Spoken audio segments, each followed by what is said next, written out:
What the Ladybug Heard at the Zoo by Julia Donaldson, illustrated by Lydia Monks. So this one is not Axel Scheffler, this one is Lydia Monks.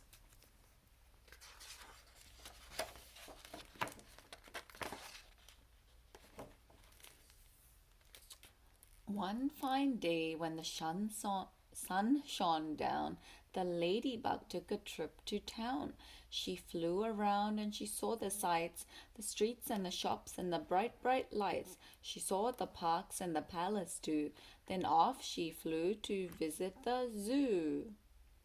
Do you know what city this is? I think this could be London. Here we have the River Thames. We have London Bridge, the Big Ben, there's the London Eye, there is Buckingham Palace with the Queen's Guard marching. Here is the zoo that she goes to visit. That is very cool. Some buildings that I don't recognize, there must be new buildings. Yeah. And could this be the cathedral? I can't remember the name. And here's a double-decker bus. Isn't that cool? She went to visit the zoo. Did I miss a page? No. And the crocodile snapped, and the tiger growled, the lion roared, and the monkeys howled. The elephant trumpeted, trump, trump, trump. Humph, said the camel, with the great big hump. The hyena laughed, and the hummingbird whirred, but the ladybug never said a word. The ladybug saw, and the ladybug heard. She saw two men she already knew. They were Lanky Len and Hefty Hugh, and she heard them chuckle, ho, ho, ho, we're going to kidnap Monkey Joe.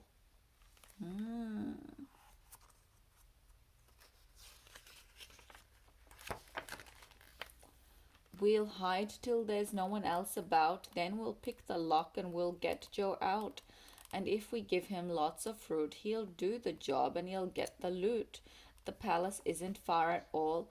Monkey Joe can scale the wall. He'll find out where the queen's asleep. Then tiptoe into her room he'll creep. He'll open the sack and steal the crown. We'll soon be the richest men in town. Oh my gosh, they're trying to steal Queen Elizabeth's crown. She's now dead and there's a king instead, but that's a different story.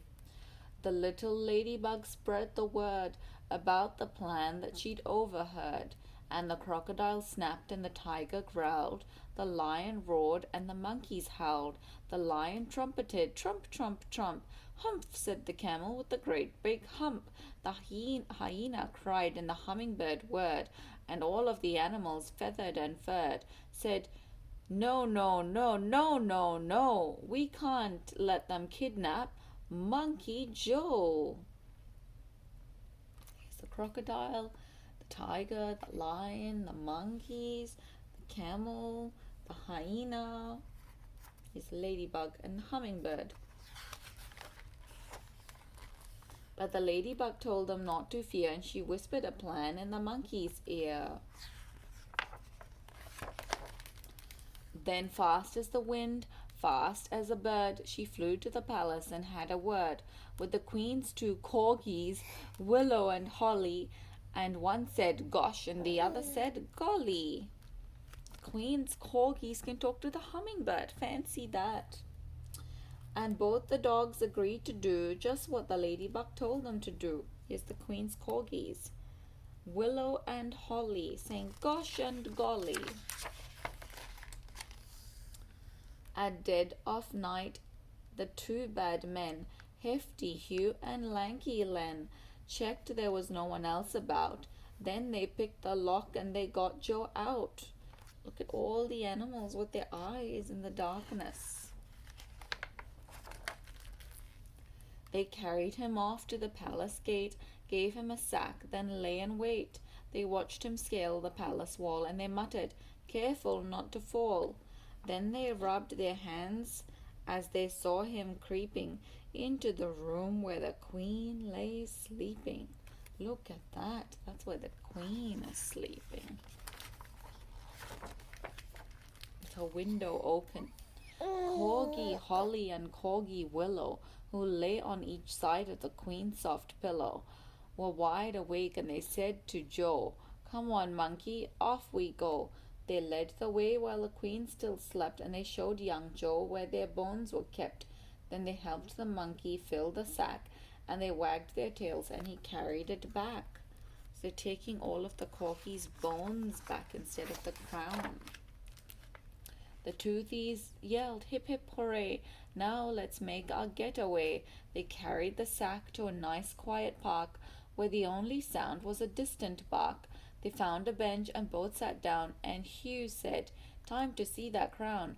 "I just can't wait," said Lanky Len. They opened up the sack, but then, look at that, opening up this Hessian sack. And he's wearing, is that a Hawaiian shirt? Wonder what park this could be. This could be Hyde Park, maybe. You should have heard their moans and groans to find the sack was full of bones. And then a dog came bounding up, and Hugh said, "Shoo, you greedy pup." Another dog was close behind, and then came dogs of every kind. All the dogs are coming to eat the bones.